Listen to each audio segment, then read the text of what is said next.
بسم اللہ الرحمن الرحیم الحمد للہ وکفا والصلاة والسلام علی رسولہ المصطفیٰ اما بعد تعریف المحکم ومثالہ واما المحکم فهو ما ازداد قوة على المفسر لا يجوز خلافه اصلا مثاله في الكتاب ان اللہ بكل شيء علیم وان اللہ لا يظلم الناس شيئا وفي الحکمیات ما قلنا في الاقرار انه لفلان علی الف من ثمن هذا العبد فإن هذا اللفظ محكم في لزومه بدلا عنه وعلى هذا نظائره وحكم المفسر والمحكم لزوم العمل بهما لا محالة.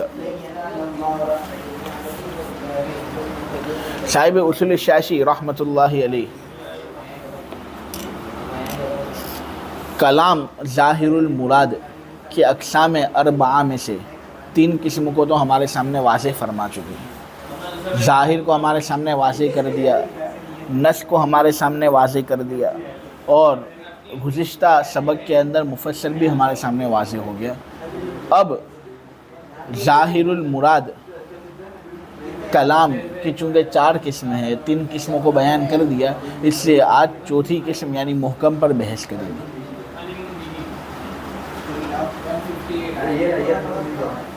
سب سے پہلی بات جو یہاں محکم کے بارے میں سمجھنی ہے وہ یہ ہے کہ مفسر اور محکم دونوں کا درجہ ایک ہوتا ہے.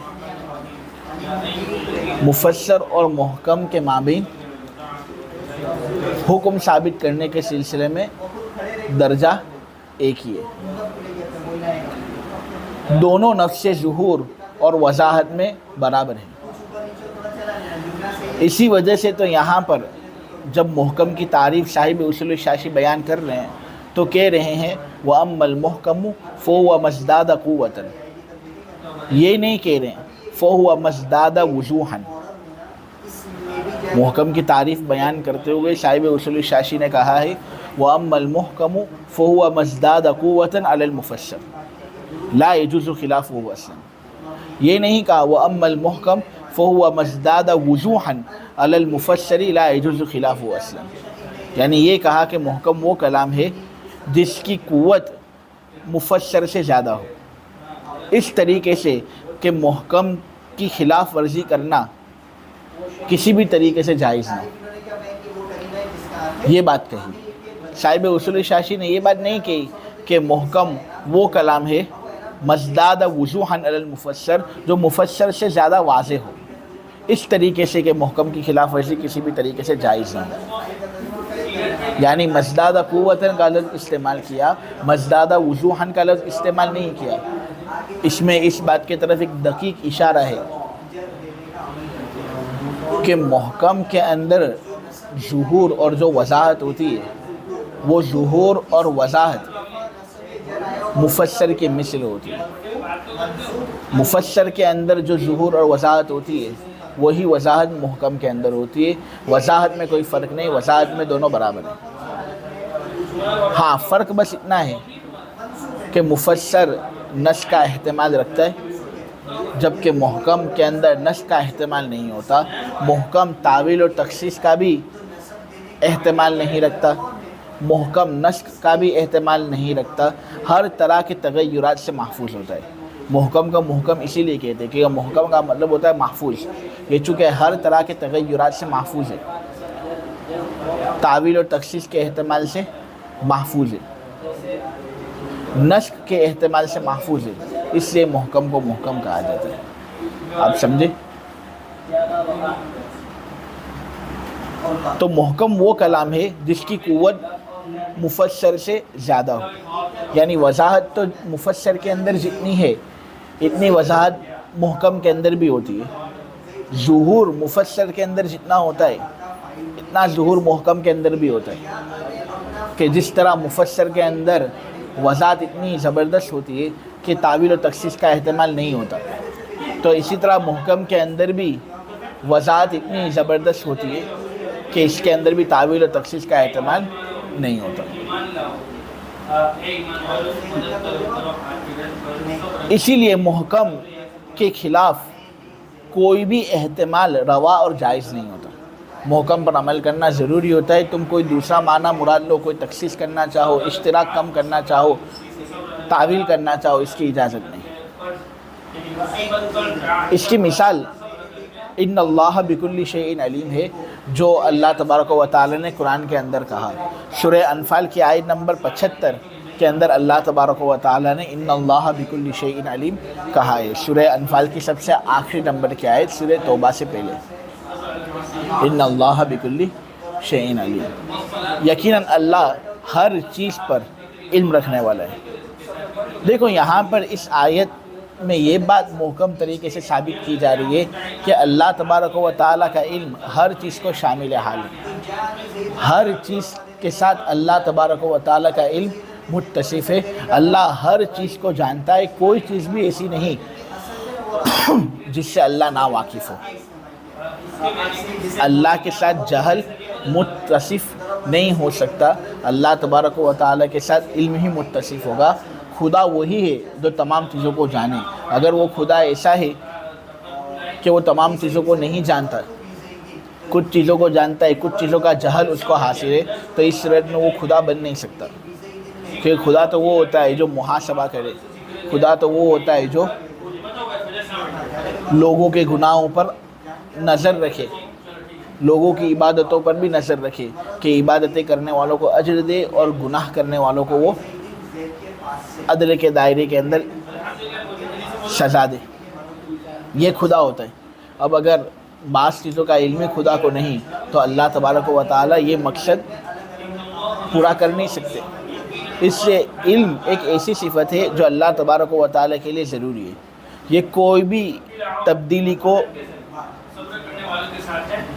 برداشت نہیں کرتا، کسی بھی طرح کے زوال کو یہ برداشت نہیں کرتا. لہذا اللہ تبارک و تعالی کا صفت علم کے ساتھ متصف ہونا یہ ایک ایسی چیز ہے جو نسخ کا احتمال نہیں رکھتی اور بہت زیادہ واضح ہے.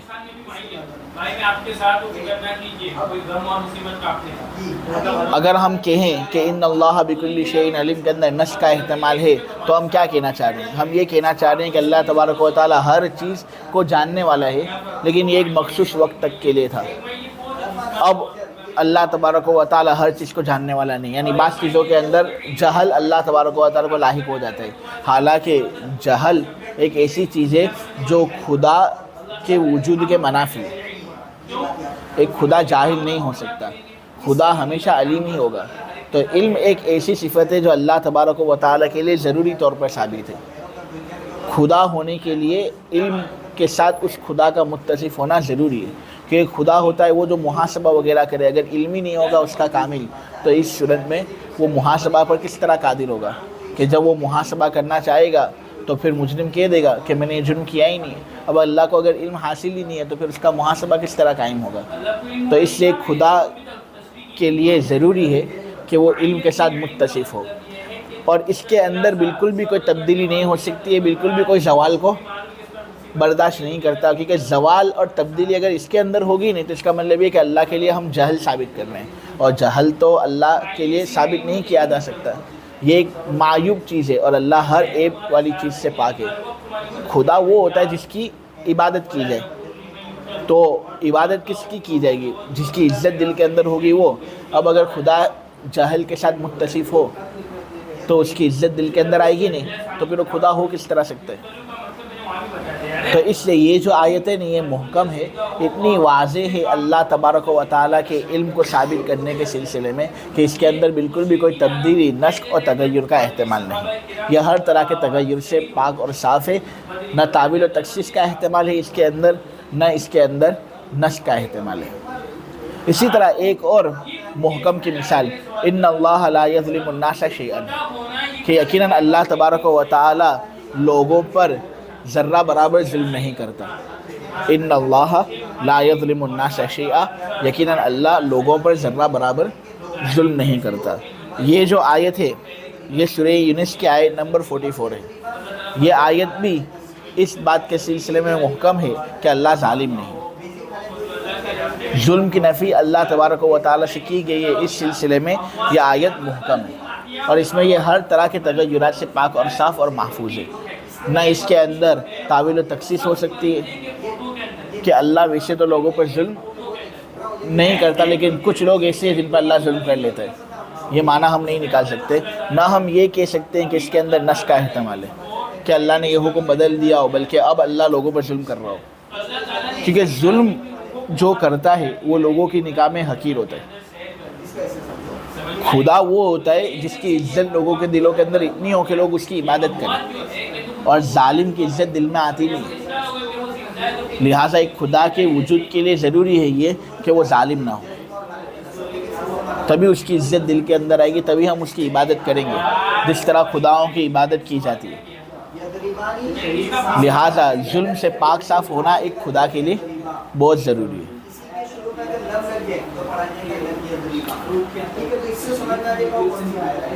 یہ ایک ایسی چیز ہے جو نسخ اور تبدیلی کا احتمال نہیں رکھتی، کیونکہ اگر نسخ اور تبدیلی اس کے اندر آئے گی، معلوم ہو اللہ ظلم کے ساتھ متصف ہو سکتا ہے، تو جب اللہ ظلم کے ساتھ متصف ہوگا تو پھر اللہ ہی باقی نہیں رہے گا، خدا ہی باقی نہیں رہے گا۔ تو عقلی اعتبار سے ہی ہماری عقل یہ فیصلہ کرتی ہے کہ اس کے اندر تبدیلی نہیں ہو سکتی، نسخ نہیں ہو سکتا۔ نفس کلام سے معلوم ہو رہا ہے کہ اس کے اندر نسخ نہیں ہو سکتا، تبدیلی نہیں ہو سکتی، لہٰذا یہ آیت اس بات کے سلسلے میں محکم ہوگی کہ اللہ کسی پر ذرہ برابر بھی ظلم نہیں کرے گا۔ اب یہ بات واضح ہو جانی چاہیے کہ محکم کی دو قسمیں، اگر کلام ظاہر المراد ہو اور ایسا کلام ہے کہ اس کے اندر تعویل اور تخصیص کا احتمال نہیں، اتنا زیادہ واضح ہے وہ، تو اب اس کے اندر نسخ کا احتمال یا تو نفس کلام کی وجہ سے نہیں ہوگا، یا پھر اس کے اندر نسخ کا احتمال اس لیے نہیں ہوگا کیونکہ شارع کی وفات ہو چکی ہے۔ تو اگر نفس کلام میں ایسا معنی موجود ہے جو نسخ کا احتمال نہ رکھے، یعنی کلام کے اندر نسخ کا احتمال اس لیے نہیں آ رہا کیونکہ نفس کلام ہی کے اندر ایک ایسا معنی ہے جو نسخ کا احتمال نہیں رکھتا، تو اس صورت میں ہم اس کو محکم لعینی نہیں کہیں گے۔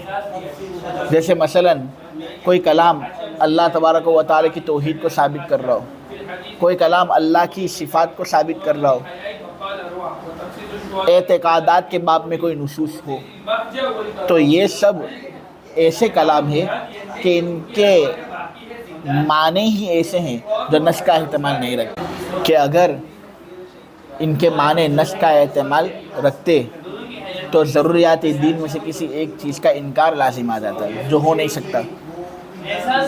لہٰذا اگر کوئی کلام ایسا ہے کہ نفس کلام میں ایسا معنی ہو جو نسخ کا احتمال نہ رکھے تو وہ محکم لعینی ہوتا ہے۔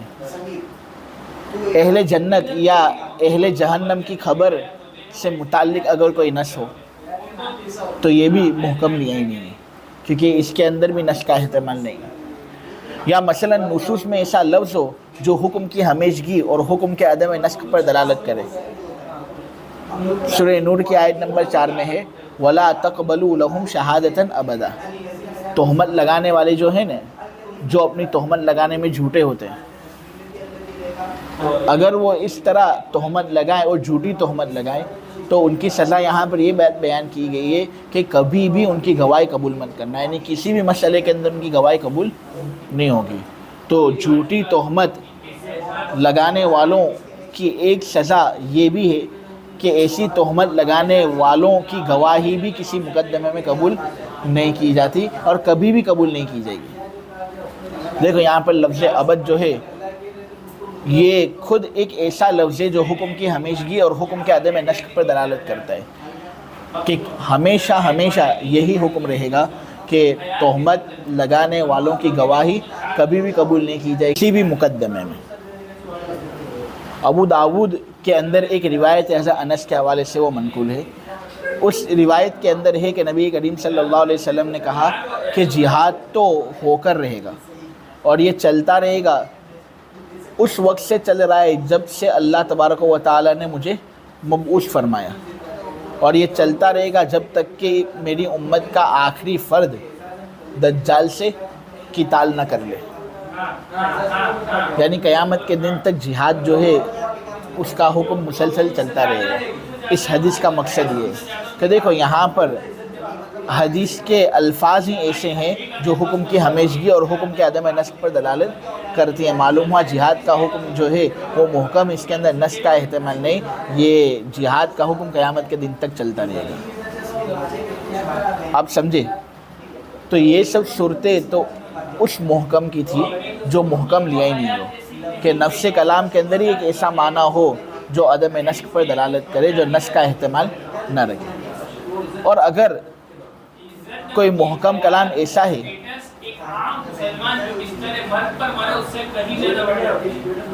کہ اس کے اندر فی نفسی ہی تو احتمال نسخ موجود ہو، مگر آپ صلی اللہ علیہ وسلم کی وفات ہو جانے کی بنا پر احتمال نسخ ختم ہوا. اگر کوئی محکم کلام ایسا ہے کہ اس کے اندر فی نفسی تو احتمال نسخ موجود ہے، مگر نبی علیہ السلام کی وفات ہو جانے کی بنا پر احتمال نسخ ختم ہوا، تو اس صورت میں بھی احتمال نسخ بالآخر ختم ہی ہوا نا. اب اگرچہ فی نفسی احتمال نسخ موجود تھا، لیکن حضور کی وفات ہو گئی، اس لیے اب احتمال نسخ ختم ہو چکا. تو پھر یہ بھی محکم ہے، لیکن ہم اس کو محکم لیا ہی نہیں کہیں گے، بلکہ محکم لکھے ہی لیے کہیں گے. آپ سمجھے؟ جیسے اس کی مثال فسجد الملائکۃ کلھم اجمعون، کہ تمام تر فرشتوں نے، سب نے مل کر آدم کے سامنے سجدہ کیا. یہ آیت جو ہے اگر ہم اخبار کے قبیل سے اس کو مانیں تو یہ بالکل محکم ہو گئی یا نہیں؟ اب حضور کی وفات ہو چکی ہے، اس خبر کے اندر نسخ کا احتمال ہو ہی نہیں سکتا. یہ بات بالکل پکی ہے کہ سب کے سب فرشتوں نے مل کر آدم کے سامنے سجدہ کیا، لہٰذا یہ محکم ہے. لیکن یہ محکم لیا ہی نہیں بلکہ محکم لکھے ہی لیے، کیونکہ فی نفسی احتمال نسخ اس کے اندر موجود ہے. یہ کہ اگر ہم یہ بات تسلیم کر لیں کہ حضور ابھی بھی زندہ ہیں، یہ بات اگر ہم تسلیم کر لیں کہ حضور ابھی بھی زندہ ہیں، تو حضور اس کے اندر کوئی نسخ اور تبدیلی پیدا کر دیں، کچھ مزید وضاحت ہمارے سامنے کر لیں. یہ ہو سکتا ہے یا نہیں؟ اس کا امکان ہے برابر. لیکن اب حضور کی وفات ہو چکی ہے، یہ کوئی امکان باقی نہیں رہا، اس لیے یہ محکم لکھے ہی لیے، محکم لیا ہی نہیں. ترجمہ کر لیتے ہیں. محکم کی تعریف اور اس کی مثال. رہا محکم کا معاملہ تو یہ وہ کلام ہے کہ جس کی قوت مفسر سے زیادہ ہو، اس طریقے سے کہ محکم کے خلاف کوئی بھی احتمال جائز نہ ہو، روا نہ ہو.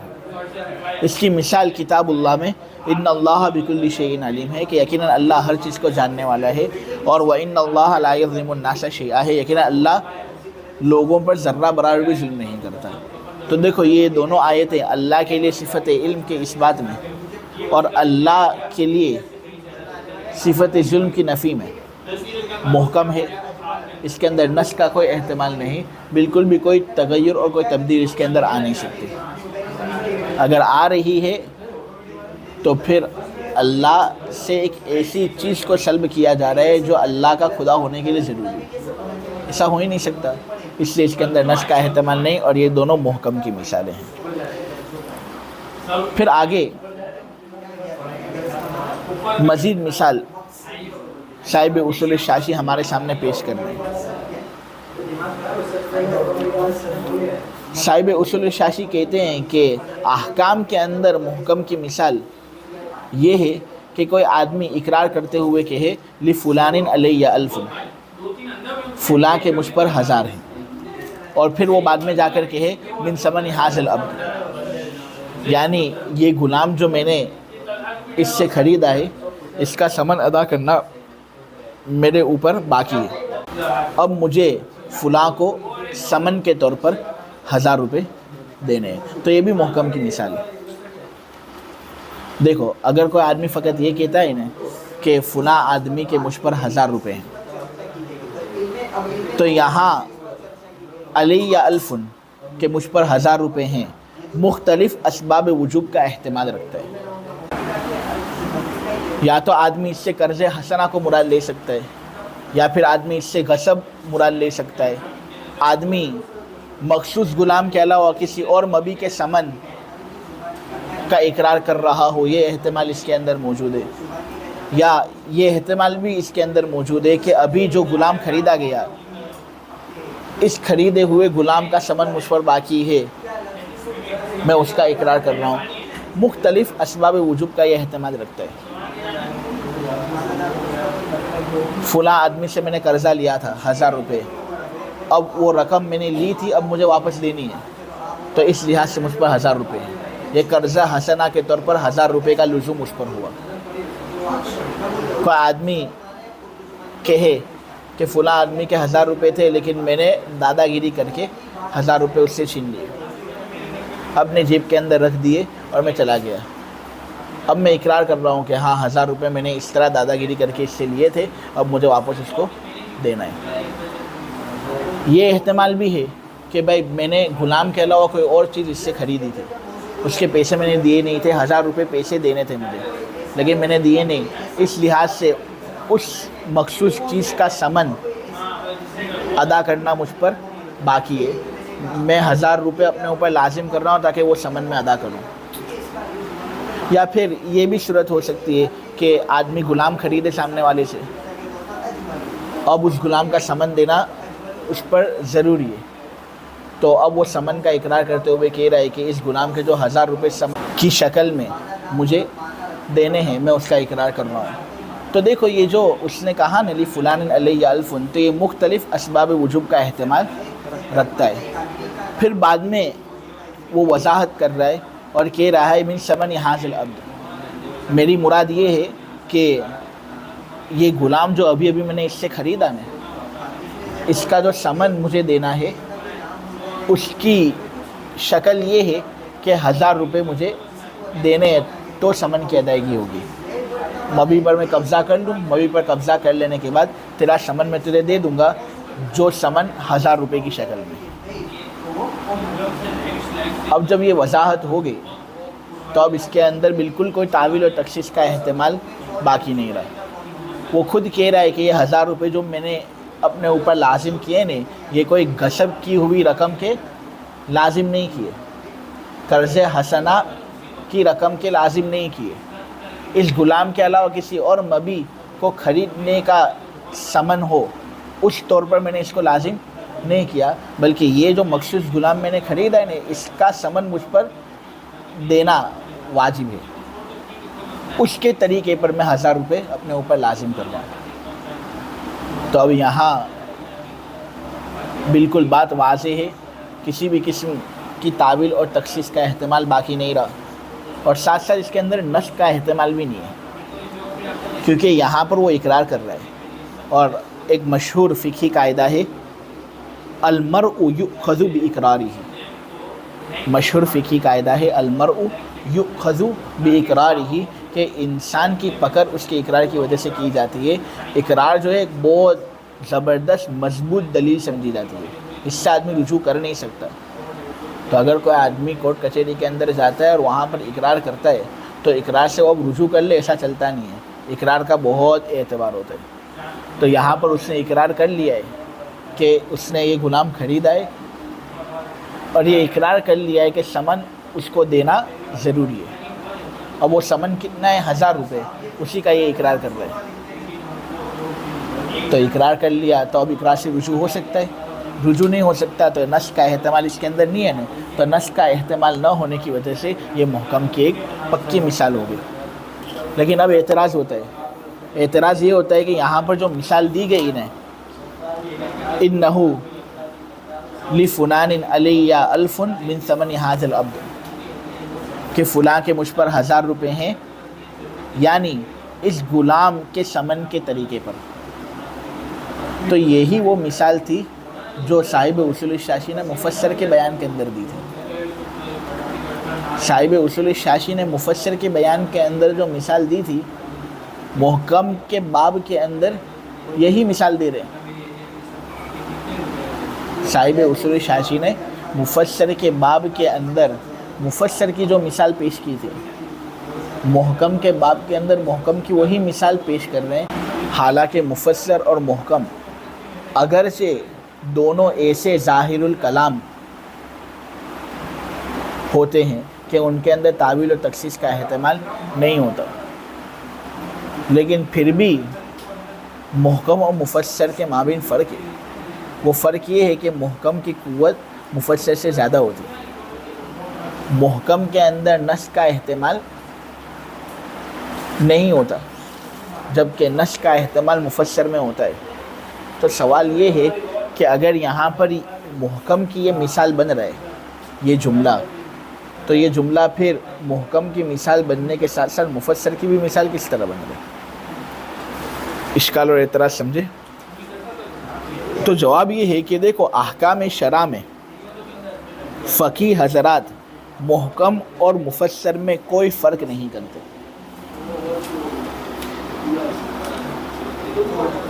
ظہور چونکہ دونوں میں برابر درجے کا ہوتا ہے اور وضاحت کی انتہا مفسر پر ہوتی ہے، اور وہی وضاحت محکم کے اندر بھی ہے۔ ظہور محکم اور مفسر میں برابر درجے کا ہوتا ہے، لہٰذا اس وجہ سے احکام شرعیہ کے اندر فقیہ حضرات محکم اور مفسر کے درمیان فرق نہیں کرتے۔ اب رہی یہ بات کہ مفسر کے اندر احتمال نسخ ہوتا ہے جبکہ محکم کے اندر نہیں ہوتا۔ اب یہاں جب آدمی یہ کہہ رہا ہے لِفُلَانٍ عَلَيَّ أَلْفٌ مِّن ثَمَنِ هَذَا الْعَبْدِ، تو وہ اقرار کر رہا ہے، تو اقرار کرنے کی وجہ سے اس کے اندر اب احتمال نسخ باقی نہیں رہا، بلکہ احتمال نسخ ساقط ہو گیا۔ تو یہ محکم ہی کی مثال ہونی چاہیے۔ مفسر کے باب میں اس کو مثال کے طور پر پیش کرنا کس طرح صحیح ہے جب اس کے اندر احتمال نسخ موجود ہی نہیں ہے؟ تو دیکھو، آپ لوگوں کے سامنے یہ بات بیان کی گئی تھی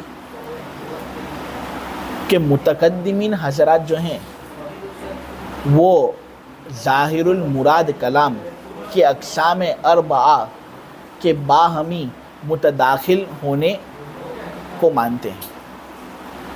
متقدمین حضرات ظاہر المراد کلام کی اقسام اربعہ کے باہمی متداخل ہونے کو تسلیم کرتے ہیں۔ وہ یہ کہتے ہیں کہ ظاہر، نص، مفسر، محکم آپس میں ایک دوسرے کے اندر گھس جاتے ہیں۔ نص کے اندر ظاہر گھس جاتا ہے، مفسر کے اندر نص داخل ہو جاتا ہے، اور محکم کے اندر مفسر داخل ہو جاتا ہے، باہمی طور پر متداخل ہے۔ متقدمین حضرات وجہ اس تداخل کی یہ بیان کرتے ہیں کہ دیکھو، مفسر وہ ہوتا ہے جس کے اندر تعویل اور تخصیص کا احتمال نہ ہو۔ مفسر وہ ہوتا ہے جس کے اندر تعویل و تخصیص کا احتمال نہ ہو۔ اب خواہ اس کے اندر احتمال نسخ ہو یا احتمال نسخ نہ ہو، وہ مفسر ہے۔ اور محکم وہ ہوتا ہے جو بالکل بھی کسی بھی طرح کے تغیر کو قبول نہ کرتا ہو اور اس کے اندر احتمال نسخ نہ ہو۔ جب ہم یہ متقدمین کی تعریف پڑھتے ہیں، سمجھتے ہیں، تو اس سے یہ بات معلوم ہوتی ہے کہ ظاہر المراد کلام اگر ایسا ہے کہ اس کے اندر تعویل و تخصیص کا احتمال نہیں، تو وہ مفسر بننے کے لیے کافی ہے۔ اب احتمال نسخ اس مفسر میں ہو یا نہ ہو، وہ مفسر کلام رہے گا، ٹھیک ہے؟ یہ متقدمین کی یہاں مفسر کی تعریف ہے۔ تو یہاں یہ جو مثال لی فلان علیہ الف من ثمن ھذا العبد، یہ اقرار کی ایک مثال بن رہی ہے، اور اقرار کے اندر نسخ کا احتمال نہیں ہوتا۔ اور اسی مثال کو مفسر کے باب کے اندر پیش کیا گیا تھا کہ یہ مفسر کی بھی مثال ہے۔ تو یہاں پر صاحب اصول شاشی نے متقدمین کے مذہب کی پیروی کی ہے، ان کی اتباع کی ہے، کیونکہ ان کے یہاں مفسر وہ ہوتا ہے جس کے اندر تعویل و تخصیص کا احتمال نہ ہو۔ اب نسخ کا احتمال ہو یا نہ ہو، اس سے کوئی لین دین نہیں، ہو بھی سکتا ہے، نہیں بھی ہو سکتا، یہاں پر نہیں ہے، تو یہ مثال محکم کی بھی بن رہی ہے، مفسر کی بھی بن رہی ہے، اور باہم تداخل متقدمین کی یہاں ثابت ہے۔ ہاں متأخرین یہ کہتے ہیں کہ مفسر وہ ہے جس میں تعویل و تخصیص کا احتمال نہ ہو اور نسخ کا احتمال اس کے اندر ہو، اور محکم وہ ہے جس کے اندر نسخ کا احتمال بھی نہ ہو۔ لیکن یہاں پر صاحب اصول شاشی نے متأخرین کا نظریہ نہیں اپنایا بلکہ متقدمین کا نظریہ اپنایا، لہٰذا یہاں پر یہ اعتراض رفع دفع ہو جاتا ہے۔ محکم کی مثال احکام میں وہ ہے جو ہم نے اقرار میں کہا کہ فلاں کے مجھ پر 1000 روپے ہیں، یعنی اس غلام کے ثمن کے طریقے پر۔ بس یقیناً یہ لفظ یعنی یہ پورا جملہ محکم ہے الف کے لازم ہونے کے سلسلے میں غلام کے بعوض، بدلاً عنہ غلام کے بعوض الف کے لازم ہونے کے سلسلے میں یہ پورا جملہ محکم ہے۔ وَعَلَى هَذَا نَظَائِرُهُ، اور اسی مثال مذکور پر محکم کی اور نظائر ہیں، آدمی سمجھ لے۔ وَحُكْمُ الْمُفَسِّرِ وَالْمُحْكَمِ لُزُومُ الْعَمَلِ بِهِمَا لَا مُحَالَةَ، مفسر اور محکم کا حکم یہ ہے کہ مفسر اور محکم دونوں پر یقینی طور پر عمل کرنا لازم ہے۔ مفسر اور محکم دونوں کا حکم یہ ہے کہ دونوں پر یقینی طور پر عمل کرنا لازم ہے، یعنی ان دونوں سے ثابت شدہ حکم مفید یقین ہوگا، اس پر اعتقاد رکھنا بھی ضروری ہے، اعتقاد کے اندر یقین کا ہونا بھی ضروری ہے، اور ان کے موجب پر عمل کرنا ہر حال میں ضروری ہے۔ ظاہر اور نسخ کا حکم ایک ساتھ بیان ہوا تھا، تو یہ بات ہماری سمجھ کے اندر آئی تھی کہ ظاہر اور نسخ ہمیشہ مفید یقین نہیں ہوتے، بلکہ کبھی تو مفید یقین ہوتے ہیں لیکن کبھی وہ مفید ظن بھی ہوتے ہیں۔ یہ ظاہر اور نسخ کا معاملہ تمہارے سامنے بیان کیا تھا، برابر نہیں، کیونکہ ظاہر اور نسخ کے اندر غیر کا احتمال بھی ہوتا ہے، اور کبھی وہ غیر کا احتمال اتنا مضبوط ہوتا ہے کہ وہ قطعیت کے منافی ہوتا ہے، تب ظاہر اور نسخ مفید ظن ہوتا ہے۔ نہیں، کبھی وہ غیر کا احتمال ظاہر اور نسخ کے اندر اتنا مضبوط نہیں ہوتا بلکہ بغیر دلیل کے ہوتا ہے، تو پھر وہ قطعیت کے منافی نہیں ہوتا، تو وہاں پر ظاہر اور نسخ مفید یقین ہوتے ہیں۔ تو ظاہر اور نسخ کے اندر کبھی کبھی مفید یقین وہ ہوتا تھا، کبھی کبھی ظاہر اور نسخ مفید ظن ہوتے تھے، لیکن محکم اور مفسر کا جہاں تک تعلق ہے تو یہ دونوں ہمیشہ ہر حال میں مفید یقین ہی ہوتے ہیں، کبھی مفید ظن نہیں ہوتے۔ اعتراض ہوتا ہے کہ یہاں پر مفسر اور محکم کا حکم ایک ساتھ کیوں بیان کیا گیا، حالانکہ دونوں کے مابین فرق ہے، کہ مفسر کے اندر جتنی وضاحت ہوتی ہے تقریباً اتنی وضاحت محکم کے اندر بھی ہوتی ہے، لیکن محکم کی قوت زیادہ ہے مفسر کے مقابلے میں، اسی وجہ سے تو اس کے اندر نسخ کا احتمال بالکل نہیں ہوتا۔ تو فرق جب دونوں کے مابین ہے تو حکم بھی دونوں کا الگ الگ بیان ہونا چاہیے۔ تو اس کا جواب یہ دیا گیا ہے کہ دیکھو، 3 چیزوں کے اندر مفسر اور محکم بالکل برابر ہیں۔ عمل دونوں پر لازم ہوتا ہے، نمبر 2 دونوں پر اعتقاد لازم، اور نمبر 3 دونوں تعویل اور تخصیص کا احتمال نہیں رکھتے۔ ہاں یہ بات ہے کہ مفسر کے اندر نسخ کا احتمال ہوتا ہے اور محکم کے اندر نسخ کا احتمال نہیں ہوتا، یہ بات ہے، لیکن ابواب شرع کے اندر نبی کریم صلی اللہ علیہ وسلم کے زمانے تک جو مفسر تھا نے اس میں نسخ کا احتمال ہوتا تھا۔ اب نبی کریم صلی اللہ علیہ وسلم کے زمانے کے بعد جب شارع کی وفات ہو چکی ہے تب مفسر کے اندر بھی نسخ کا احتمال نہیں ہے، لہٰذا احکام شریعہ کے اندر اگر ہم غور کریں تو مفسر کے اندر بھی احتمال نسخ جو پہلے تھا نا حضور کے زمانے وہ باقی نہیں رہا، تو احتمال نسخ نہ ہونے میں اب دونوں برابر ہے یا نہیں؟ اور یہ تو متأخرین کے نزدیک، ورنہ متقدمین تو کہتے ہیں کہ مفسر اور محکم وہ ہوتا ہے کہ جس کے اندر تعویل و تخصیص کا احتمال نہ ہو۔ اب